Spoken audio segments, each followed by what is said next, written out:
exceptional work last week. I thought our effort was really high. Guys are into it. I thought it was good for, to kind of hopefully get some of our guys that are beat up a little bit, just, 3 games in. And so, I thought we took advantage of that also. A lot of the guys stayed around here this weekend so they could get treatment and be in the training room, so it was good. Yeah, what do you think were ultimately the biggest lessons that you guys learned after the loss? Well, there was a lot in that game. I think, the biggest thing was that, if you watched the BYU Kansas State game this weekend, to me, the couple things showed up. The first thing was that BYU had the benefit of, scoring 21 points on defense and special teams, right? So they ended up getting out in front, which kind of forced Kansas State's hand to throw the ball a little bit more.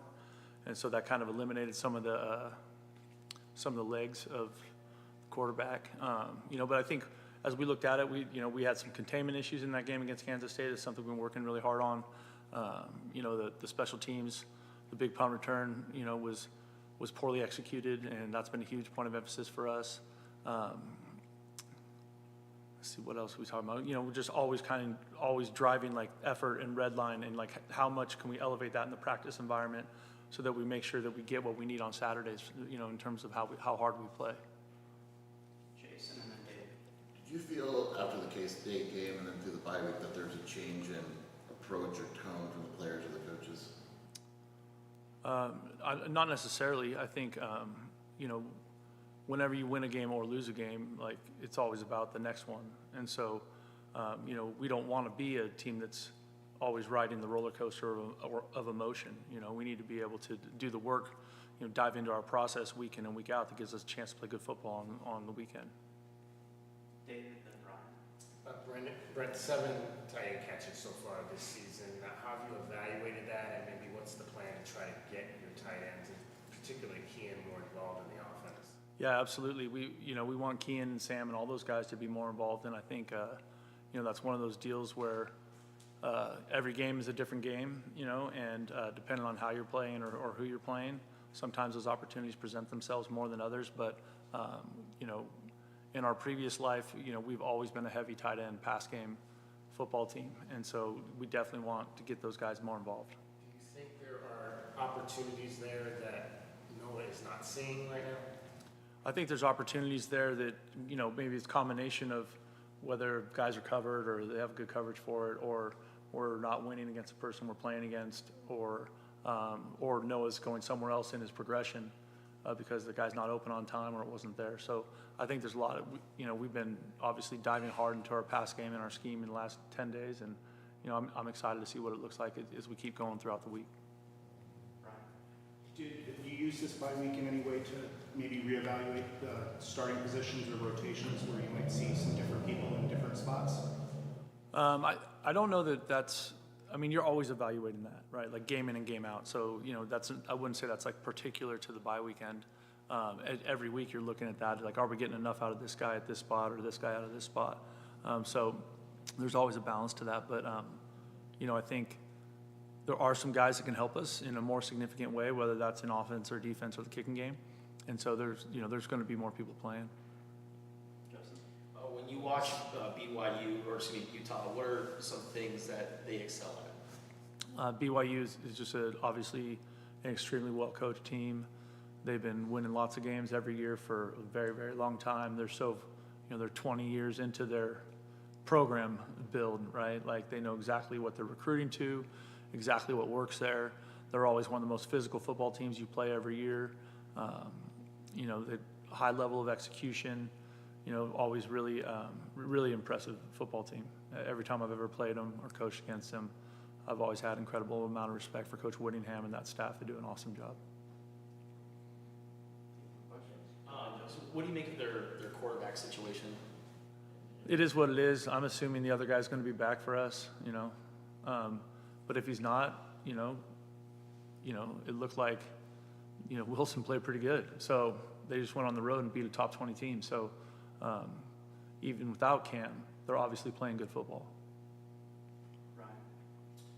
Yeah, is there any advantage to having had this time off compared to facing a team that just had to play a tough road game, maybe in the sun and all that, or is just not enough? it doesn't really matter that they just played? I think that's a good question. I don't know. I don't know if there's a, sometimes you get a big boost because you go and get that big time win on the road also. So sometimes there's benefit to that. Sometimes there's benefit to the downtime. It just depends. Team to team is different. And I don't think when it's happening in real time. I think you look back and say, oh, that was good for us. I don't know that like when you're in the middle of it, you're like, oh, we need this right now. How were your results, if you can recall, post-bye weeks when you were at your previous job? Oh, I have no idea. I'm sorry. I have no idea. David? I think it's always easier to have a home game after bye than it is a road game. But David? Brent, obviously last week you mentioned you were wanting to focus the defense and work on their eyes and what they're seeing out there. How do you feel like that's progressed through the first week of the bye? I think it's been great. I have a ton of faith in Coach Aquina and that staff, in terms of just, playing in the secondary and eye discipline. There's few that have done it as well as Coach Aquina has over the years, and so I'm confident that we're going to play better there. And in terms of your role on game day, how involved are you in terms of the play calling? Are you constantly in Dino's ear suggesting what you want or what you think might work here? How does that dynamic work? I'm a little bit more big picture that way, just kind of talking through what they're seeing, listening to what they're talking about. If I have a suggestion, I'll say it, but I normally let those guys do their job. Jason? You mentioned a couple times using the bye week to kind of dive into the offensive scheme and take a look. Without giving too much away, what does that entail in terms of like how much can you change during the season, or what do you Well, I think you do that. You always do that during a bye week, right? You've played 3 games. You have a bunch of calls on tape, and so you're trying to break down, kind of what tendencies you have, what you're doing on, either what's working or what's not working, and so that part of it is always an ongoing, conversation with every staff I've ever been on when you get to a bye week. This one was a little bit early, but we still had 3 games, and so, Utah has 3 games of tape on us, and so trying to figure out, like, what are they saying when they watch it, and hopefully we can break some of those tendencies. What are you expecting just in terms of crowd noise and atmosphere in Salt Lake City, and how was it dealing with the crowd noise with the helmet communication in Kansas? The helmet communication was great at Kansas State. I think that's been a good thing. That's one of those things when I looked at the schedule this year, I thought this is a tough stretch, right? You play 3 of the toughest road games in our conference in 5 weeks, right? Like if Kansas State was a real atmosphere, 10 days or a week ago or whatever that was, and then you watch BYU on Saturday night. Like those fans have an impact on the outcome of the game. They impact momentum. They impact the energy that everyone's feeling in the field. And that's why I keep urging our fan base here that we have to match these other great home field advantages that other people have. You know what I mean? And we need them to come out and support and be a pain for that opponent, when they're going through it, just like we're expecting Utah to be. I think I've been coaching in the West a long time. I think outside of Oregon, Utah is the hardest place to play in the West.